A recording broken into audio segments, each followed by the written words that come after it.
नहमदुहु व नसल्ली अला रसूलिल करीम बिस्मिल्लाहिर्रहमानिर्रहीम। आज मैं एक ऐसी सीरीज़ का आगाज़ करने वाला हूँ जो समझता हूँ कि इस मुल्क में एक तहरीक के तौर पर बर्पा होनी चाहिए। आज से कुछ अर्सा पहले अल्लामा खादिम हुसैन रिजवी ने एक बात की थी कि हम सूद नहीं देंगे और कर्ज भी हम उस वक्त अदा करेंगे जब हमारे पास होगा। दुनिया भर में हर सेकुलर लिबरल तबके ने इस आलम दीन का मजाक उड़ाया। एक मिनट सिर्फ उनकी वो फिक्र सुने, फिर उसके बाद मैं बात करता हूँ आगे। साढ़े कोल नुस्खा मौजूद है कर्जे उतारने का। साढ़े कोल नुस्खा मैं आज दे रहा मुफ्त, मुफ्त नुस्खा है। पूरी दुनिया नू कहो भाई सूद चूंकि साढ़े इस्लाम में जायज़ कोई नहीं, तो सूद असी कोई नहीं देना। निकलो, सूद असी कोई ना नहीं देना। चलो असल पैसे देंगे, लेकिन उस वेले देंगे जिस दिन होंगे। खादिम हुसैन रिजवी ने ये बात यूं तो अपनी कुव्वत ईमानी के जोर पर की होगी, लेकिन पूरी दुनिया में इस नुक्ता नज़र पर आज से तकरीबन 30 साल पहले से लोगों ने गुफ्तगू करना शुरू की और लोगों ने कहा कि वो लोग जो कि छोटे मुल्कों के, गरीब मुल्कों के हुक्मरान हैं और जिन मुल्कों को दुनिया भर के सूदखोर बैंकारों ने मुख्तलिफ लोगों के साथ मिलकर उनको कर्ज़ों में जकड़ा हुआ है, उन लोगों को, उन हुक्मरानों को अपने अवाम को साथ मिल के एक ऐसी तहरीक का आगाज़ करना चाहिए कि जिस तहरीक से वो कर्ज़े देने से इनकार करते हैं। मैंने इस पर मुकम्मल तहकीक की और 3 से 4 कॉलम लिखे और इस बात की ज़रूरत महसूस की कि आप लोगों के पास इस वीडियो के ज़रिए आऊँ ताकि आप उन हक़ाइक़ को जान सकें कि इस वक्त कितने मुल्क हैं जिनके गैरतमंद और इज़्ज़तदार लोगों ने कर्ज़े देने से इनकार किया और इनकार करने के बाद वो लोग अपनी माशी तरक्की के उस मकाम तक पहुँचे कि दुनिया आज उनके सामने झुकी हुई है।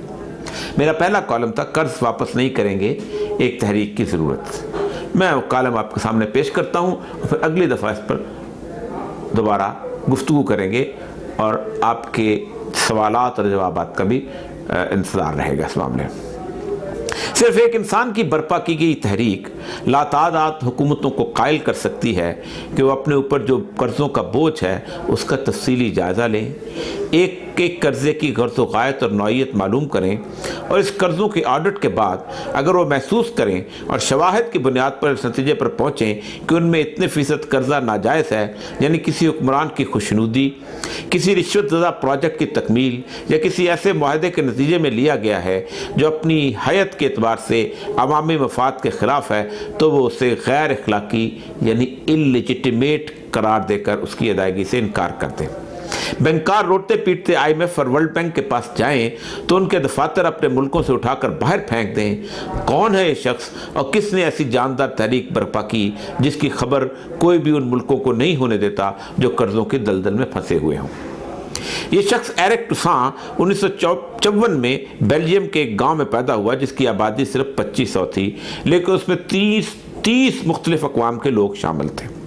ये कानकुनों का एक गांव था और कानकुनी के लिए पेशा हमेशा दूर दराज से कारीगरों को लाया जाता है ताकि वो मकामी लोगों के साथ मिलकर कोई तहरीक शुरू न कर दें। एरिक के वालिदैन उस्ताद थे और वो भी उनके नक्शे कदम पर चलता हुआ एक उस्ताद बन गया। वो मैट्रिक के बच्चों को तारीख और माशरती इल्म पढ़ाया करता था। उसका बहैसियत उस्ताद ज़माना 1975 से 1994 तक तकरीबन 20 सालों पर फैला हुआ है। इसी दौरान जब वो एक शहर लिगे में पढ़ा रहा था जिसकी आबादी तकरीबन 2 लाख के करीब थी, तो उस दौरान उस शहर की म्यूनसिपल कमेटी कर्ज़ों के बहरान का शिकार हो गई और उसने बहुत से अखराजात में कमी कर दी।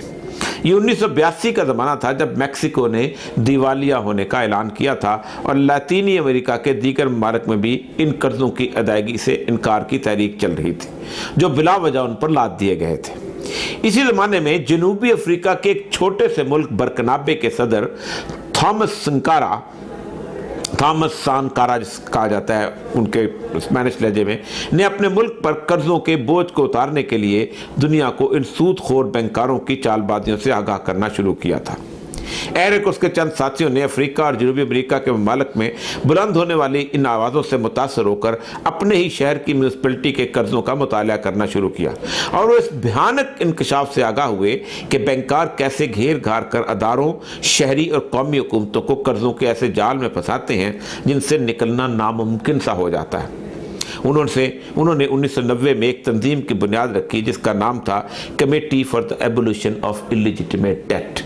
अगर आप नेट पे जाएंगे तो आप इसके अगराज़ व मकासद, उसकी पब्लिकेशन जो हैं आपको बआसानी मिल सकती हैं। यानी कर्ज, गैर अखलाकी कर्जों के खात्मे की कमेटी।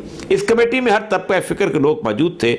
आगाज़ में ये कमेटी सिर्फ बेल्जियम तक महदूद रही, लेकिन चूँकि इसका लिटरेचर फ्रांसीसी और स्पेनिश ज़बान में छपा था, इसलिए ये उन कौमों और मुल्कों में मकबूल होने लगी जो फ्रांस और स्पेन की महकूम रही थी।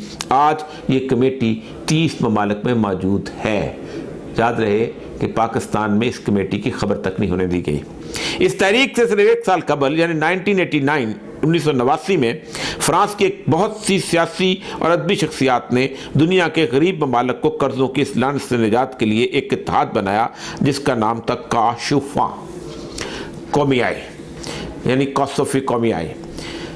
जब इनकलाब फ्रांस का 200 साला जश्न मनाया जा रहा था और फ्रांस के सदर मित्रा ने दुनिया के अमीर ममालिक यानी G7 का इजलास तलब किया, तो इस तंजीम के लोगों ने इस गरीब ममालिक का तमस्खुर उड़ाने के मुतरादिफ समझा और इससे रद्द इनकलाब कहा, और इस इजलास के खिलाफ मुजाहरे किए गए जिनमें लाखों लोगों ने गर्मजोशी से हिस्सा लिया। ये तारीख सबसे पहले उन ममालिक में मकबूल हुई जो गरीब ममालिक को कर्जा देकर उनसे सूद की किस्तें वसूल करके अपनी मईशत को खुशहाल करते थे। लेकिन ये लोग यहाँ सिर्फ मजमून लिख सकते थे, जुलूस निकाल सकते थे, मुजाहरा कर सकते थे। उनका मामला तो ये था कि ये गरीब ममालिक को कैसे कायल किया जाए कि तुम पर जो कर्जों का बोझ है वो नाजायज़ है, इससे इनकार कर दो। 1994 में जब स्पेन के शहर मैड्रिड में IMF और वर्ल्ड बैंक की गोल्डन जुबली मनाई जा रही थी तो हज़ारों लोगों ने एहतजाज किया, लेकिन ये काफ़ी न था।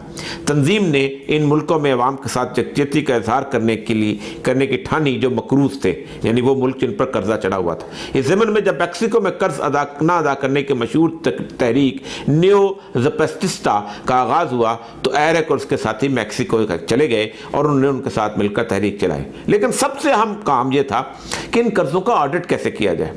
इसके लिए सबसे ज़रूरी बात यह थी कि कर्जों के मुतल्लिक़ तमाम दस्तावेज़ात जो बैंकों और बहुत सी हुकूमतों के दफातर में मौजूद हैं उन्हें एक जगह इकट्ठा किया जाए। ये वो कर रहे थे कि इसी दौरान रवांडा में हुकूमत बदल गई जो गुज़श्ता कर्जों का ऑडिट करने पर राज़ी हो गई थी, लेकिन तमाम कर्जा देने वाले ममालिक ने रातों रात एक ऑपरेशन किया जिसे ऑपरेशन टर्कोइज़ कहते हैं। उन्होंने रवांडा के सेंट्रल बैंक से तमाम दस्तावेज़ात एक कंटेनर में ला दी और मुल्क से बाहर ले गए ताकि कोई नई हुकूमत को इस बात का इल्म ना हो सके कि ये कर्जे क्यों लिए गए थे, कैसे लिए गए थे और किसने लिए थे। लेकिन अर्जेंटाइन वो मुल्क था जिसने कर्ज ऑडिट और उसके बाद अदायगी से इनकार का पहला पत्थर इस खामोश झील में फेंका और तूफान बर्पा हो गया। अर्जेंटीन की सुप्रीम कोर्ट ने एक बहुत बड़ी तहरीक के नतीजे में 2 जजों को मुकर्रर किया कि 1976 से 1982 तक के तमाम कर्जों को ऑडिट करें।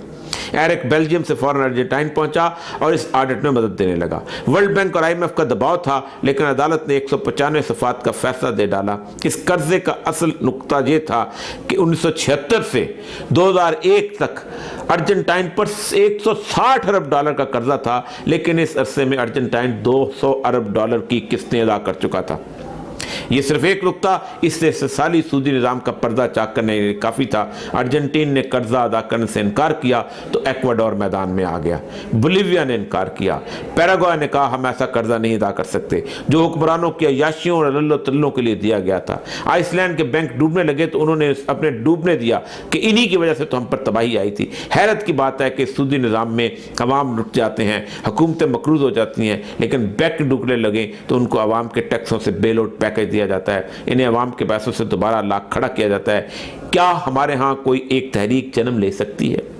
ऐसी ही तहरीक कि जो गैर अखलाकी कर्जों से इनकार की तहरीक हो। अगर ऐसा ना हुआ तो अयूब खान के वज़ीर ख़ज़ाना शुएब से लेकर इसहाक डार और असद उमर तक सब हमें इस गुलामी से निजात दिला सकते हैं। हम आइंदा एक्वाडोर के बारे में बात करेंगे, जहाँ एक लीडर ने जो कि वज़ीर आज़म बना था और वो उसका नाम कोरिया था, उस शख्स ने कर्ज़ों से इनकार की बात की, 10 महीने में ऑडिट किया और उसने दुनिया को बताया कि 80% कर्ज़े वो हैं जो नाजायज़ हैं, इलिजिटिमेट हैं, हम उन्हें अदा नहीं करेंगे। IMF के दफ्तर को अपनी बिल्डिंग से निकाल दिया, फाइनेंस डिपार्टमेंट की अपनी, वर्ल्ड बैंक का दफ्तर बंद कर दिया और दुनिया ने उसको मानना पड़ा। फिर उसके बाद हम दूसरे उनके ऊपर जिक्र करेंगे और हम बताएंगे कि ये एक दीवाने की बड़ नहीं है। बुनियादी तौर पर इनकलाब मर्दों का काम होता है। पाकिस्तान को ना मर्द के आते मुयस्सर आई हैं, वरना आज तक इस चीज़ से इनकार करने के लिए बहुत बड़ी तहरीक जन्म दी चुकी होती।